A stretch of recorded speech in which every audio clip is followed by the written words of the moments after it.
اور اس کے بعد میں سب سے زیادہ حد درجے ممنون و مشکور ہوں اپنی جماعت کے تمام ان علماء اہل سنت کا جو اس وقت مسجد نور پر تشریف فرما ہے۔ آپ بھی دیکھ رہے ہیں اور میری نگاہ بھی دیکھ رہی ہے کہ اس وقت مسجد کا ایک شاید کونا بھی نہیں بچا کہ جہاں جگہ خالی ہو۔ یہ کرم فرما علماء اہل سنت، یہ علماء کی جماعت، یہ جب تک دنیا میں ہے امن قائم ہے۔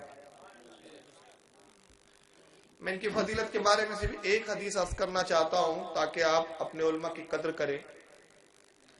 یاد رکھیے جو قوم اپنے قائدین کی عزت نہیں کرتی وہ تباہ و برباد ہو جاتی ہے۔ ہندوستان کی فضا میں آج کل بہت زیادہ کھل کر بولنے کی اجازت نہیں ہے، بہت کچھ اشاروں میں کہنے کی ضرورت ہے اور آپ کو اشاروں میں سمجھنے کی ضرورت ہے۔ میں اشاروں میں کہتا ہوں کہ ایک قوم جس کو کوئی پوچھتا بھی نہیں تھا، جس کے بارے میں کبھی سوچا بھی نہیں جا سکتا تھا کہ کبھی ہندوستان پر حکومت کریں گی، اس قوم نے اپنے رہنماؤں کی عزت کی۔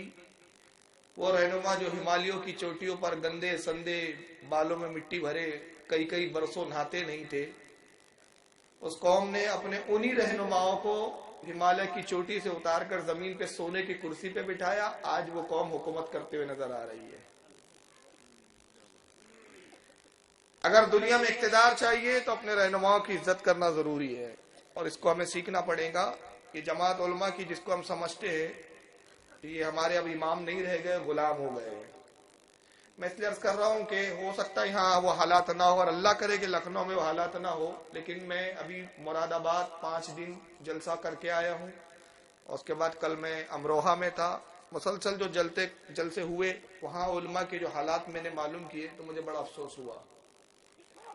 5,000 اور 6,000 تنخواہیں ہوتی ہیں اماموں کی، اور ہم سمجھتے ہیں کہ 5,000 امام کو دے کر ہم بہت بڑا احسان کر رہے ہیں، اور اس 5,000 دینے کے بعد بھی اتنا دباؤ اور اتنا پریشر کہ ہم اپنے گھر کے نوکر کو تو ایک بار کی چھٹی دیتے لیکن امام کے لیے کوئی چھٹی نہیں ہے، کوئی رعایت نہیں ہے۔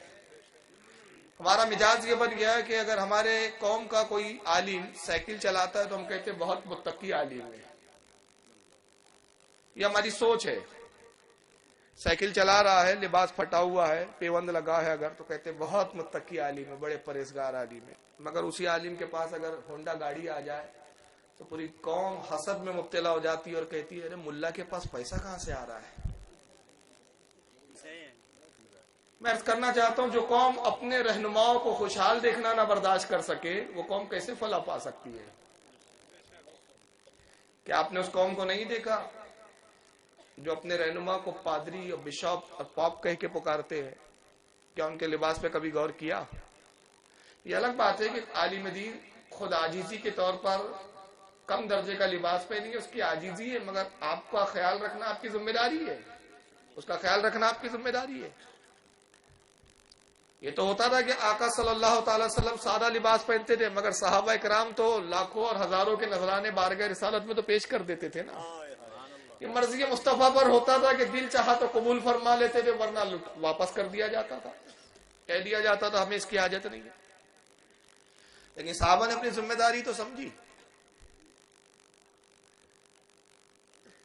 تو وہ قوم جو اپنے رہنما کو پادر، فادر اور نہ جانے کیا کیا کہتی ہے، اس کا جو لباس ہوتا ہے نا، میں نے دیکھا ہے، ملا ہے کچھ پادریوں سے میرے تعلقات قائم ہوئے، مطلب دوستانہ نہیں، کچھ بحث و مباحثے کے حوالوں سے، اور نہ آپ سوچ رہے ہیں کوئی عیسائی سے ان کا دوستانہ تو نہیں ہے، نہیں دوستانہ نہیں، مباحثے مناظرے بھی ہوئے میرے کچھ عیسائیوں سے ناگپور میں۔ تو وہاں پر ان کے لباس پر جب میں نے نگاہ ڈالی تو میں دیکھا کہ اس وقت مجھے اپنی قوم کے علماء یاد آئے کہ دیکھو اگر اس پورے اسٹیج کے سارے علماء کے لباس بیچ دیے جائے تو اس کا ایک کپڑے کا جوڑا نہیں خریدا جا سکتا، اتنا مہنگا لباس پہنتا ہے وہ، کاریں مینٹین کرتے ہیں وہ۔ تو جب وہ مالی اعتبار سے مضبوط ہو جاتے ہیں وہ عالم دین، تو پھر وہ اپنی قوم کے لیے سوچتے ہیں، کرتے ہیں۔ بھوکا پیٹ کیا آدمی سوچے؟ مولانا روم نے کہا کہ اہل و عیال کی فکر عابد کو عرش آدم سے زمین پر نیچے لے آتی ہے۔ 5,000 روپے اور 6,000 روپے اگر امام کو تنخواہ ملے اور پھر ہم کہیں کہ انقلاب زندہ باد کا بھی نعرہ لگائیں تو ایسا نہیں ہو پائے گا۔